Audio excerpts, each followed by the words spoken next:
5-minute fairy tales. Cinderella. Once upon a time, there was a young girl who lived with her widowed father. Eventually, her father remarried.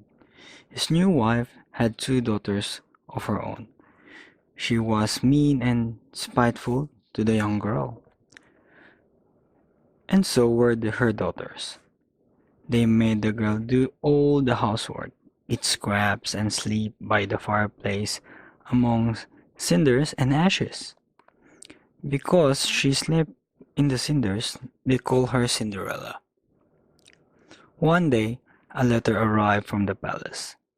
All the women in the land were invited to attend a grand ball, where the prince would choose a bride. Cinderella's stepsisters were very excited. Her stepmother was sure one of her daughters would marry the prince. She made Cinderella work night and day to make them as beautiful as possible. Cinderella washed and combed their dull hair. She cut and shaped their ragged nails. She stitched their ball gowns and she polished their dancing shoes until they shone. Cinderella longed to go to the ball herself, but her stepsisters just laughed. "You go to a ball?" the elder stepsister said. "But you don't have a pretty dress." "You go to a ball?" laughed the younger stepsister. "How ridiculous! You are always covered in soot and cinders." Tears ran down Cinderella's face as she helped her stepsisters into their dresses and jewels.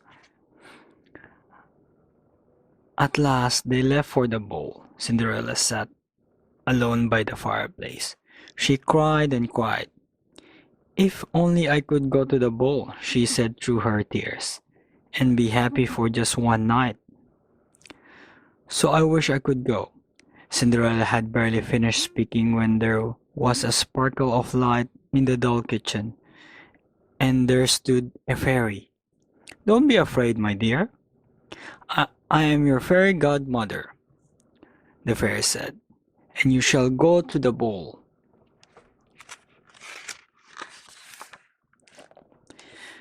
Cinderella startled in amazement at the fairy. Quickly, she dried her eyes. "Really?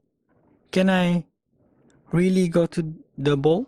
she asked, barely daring to believe it.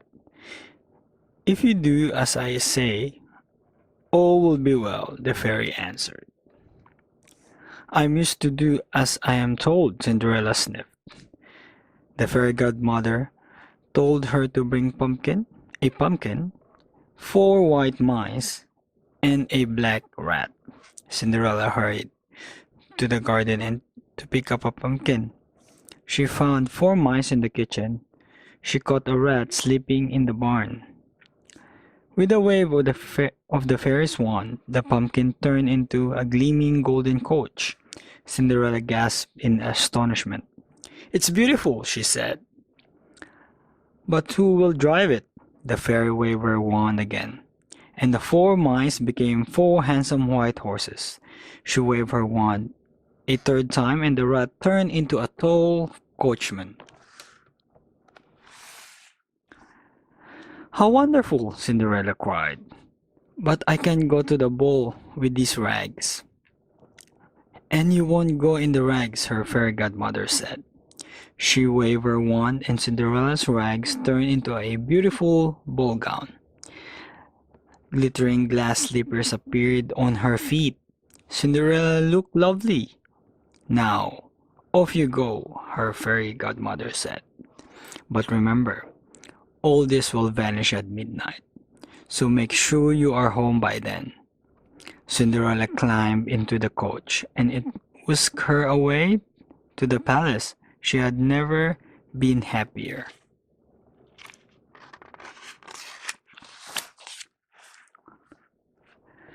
Everyone was enchanted by the lovely stranger, especially the prince, who danced with her all evening. Cinderella enjoyed herself so much that she completely forgot her fairy godmother's warning. Suddenly, the palace clock began to strike midnight. Bong, bong, bong! Cinderella picked up her skirts and fled. The worried prince ran after her.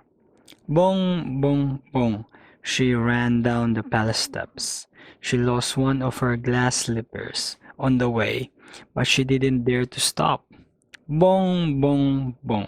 Cinderella jumped into the coach and it drove off before the prince could stop her.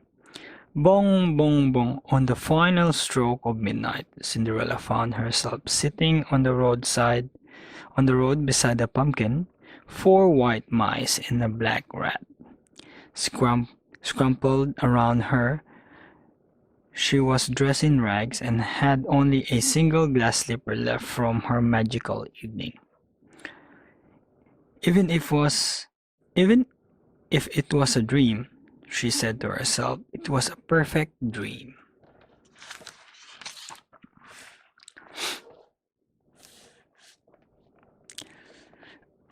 At the palace, the prince looked longingly at the glass slipper he found on the steps. He could not forget the wonderful girl he had danced with all night. I will find her, he said to himself, and I will marry her. So she took the glass slipper and set out to visit every house in the land. At last, he came to Cinderella's house. Her two stepsisters tried and tried to squeeze their huge feet into the delicate slipper. But no matter what they did, they could not get the slipper to fit. Cinderella watched as she scrubbed the floor. May I try, please? She asked. You, laughed the eldest. You didn't even go to the ball. Everyone may try, the prince said. Cinderella sat down. Her foot slipped easily into the glass slipper.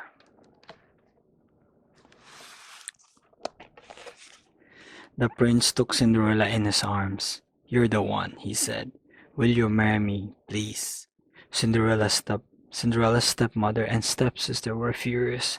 It can't be her. She's just the servant. She dresses in rags. But at that moment, the fairy godmother appeared and turned Cinderella's rags back into the fabulous ball gown. Cinderella took the other slipper from her pocket. Yes, Cinderella said. Yes, I will. It was me. And yes, I will marry you. Much to the disgust of her stepmother and stepsisters, Cinderella married the prince the very next day and went to live in the palace. The couple lived long, happy lives together. And Cinderella's stepsister and her daughters had to do their own cleaning and never went to another ball at the palace. The end.